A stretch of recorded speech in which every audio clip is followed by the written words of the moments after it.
Hindi, medyo okay pa nga tong kalsada na to eh. Oh, medyo blubak dito. Dito tayo, sampa tayo dito. Lubak So, talaga dito. wala na halos mag-a-accept dito, no? Wala na.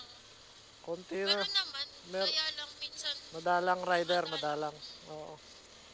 Or ewan, may pinipili din siguro. Pipili din sa lugar. Eh, kung mga taga rito, alam ng mga lugar nila, mga kung saan yung malalayong lugar eh. Madidilim. Ganun yun eh. Malapit lang naman yung amin. Malapit Grabe, lang. 30 minutes lang naman pag binabiyahe. 30 minutes. Pag traffic. Okay, hinihintay ko nga.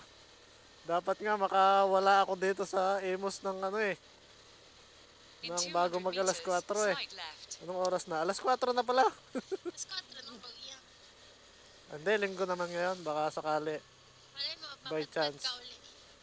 Baka Punta ng ano. papasyal-pasyal lang nandito sa ano sa inyo sa Cavite. May puro Maynila ako eh. Take the next left. Mas madami kasing booking doon eh. Kakasawa din sa Maynila. At least doon sa naigan na paikot-ikot. Puro traffic. Lagi nga lang sa In gas. 500 meters, turn Dito. left toward Herrera Road. Saan?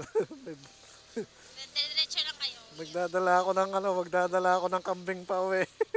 Daming camping dito. Para hindi lugi. Wala maisakay, di kambing na lang. Nandiyan lang sila sa gilid-gilid. Kuya ba yun sa Gcash mo? Yun pa rin yung number. Oo, yun din. Oo.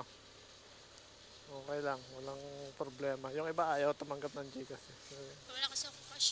Oo. Ako kasing tao ng tao. Hindi nagdadala ng cash. Kailangan ko Pamasahe naman. lang. Ako naman, kailangan ko naman ng Gcash. Masahe lang yung top up. dinadala kong cash. Yan ang gusto ko, Gcash.